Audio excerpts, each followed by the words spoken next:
On our 8th anniversary, I found out I was pregnant. That same day, my phone buzzed with an alert from my husband's car tracking app. His car had exploded. My stomach dropped. Tears blurred my vision. No, please God, no. After 8 years of marriage, 4 miscarriages, and countless nights spent crying myself to sleep, I finally had another chance to be a mother. But Adrian wouldn't be a part of it. Our baby would grow up without a father. I refused to accept it. I called Adrian several times. No answer. The tracker showed that his phone was across town, alive. But the app insisted his car had exploded. None of it made sense. I grabbed my keys and drove. Minutes later, I spotted his black Mercedes parked in a deserted lot. It was untouched. No smoke, no damage. Relief flooded through me. The app must have malfunctioned again. It had done that before. Then I paused. Why was he here? Why hadn't he picked up my calls? I stepped out quietly and moved closer. I could see shadows through the dark windows. Then a sound slipped through the half-open window. A woman's moan. A man's low groan. I froze, covering my mouth before I could gasp. My mind screamed at me to turn back, to leave, to pretend I never came here, but my body refused to obey. Through the half-open window, I saw him, Adrian with his shirt open, and his fingers tangled in long dark hair as he kissed a woman's neck. Celeste, my adopted sister. The air left my lungs. My chest caved in, but I didn't make a sound. I pressed myself against the side of the car, hand clamped over my mouth as silent tears ran down my face. Adrian, the man I loved and had been married to for 8 years, and my adopted sister, the same person that Adrian had claimed to despise because of how she had made my life a living hell. Just when I thought the worst had happened, Adrian's phone rang.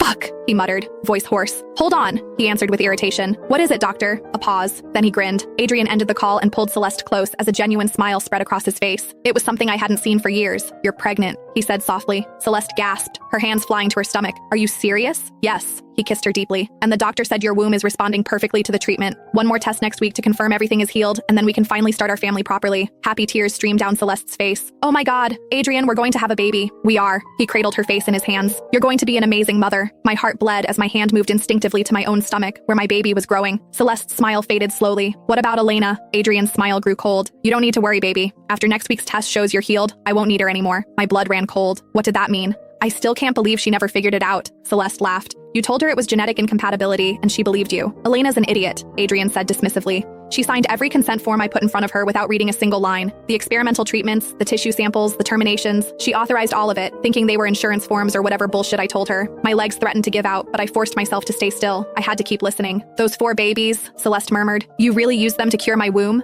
Every single one, Adrian replied without remorse. Different stages of development, different protocols, and it worked. You're cured, and you're carrying my child. Celeste giggled softly. Thanks to Elena's babies. My knees went weak, and I almost dropped to the floor. It became hard to breathe, and my ears rang. My vision blurred, and for a moment I thought I would lose consciousness. My 4 babies hadn't died from miscarriage. They had been murdered by their father, for my sister. All I had to do was slip in some drugs to her meal to induce early labor, Adrian said, almost amused. Then I would tell her that there were complications. She would cry, I would comfort her, and life would go on. My mind flashed back to each miscarriage.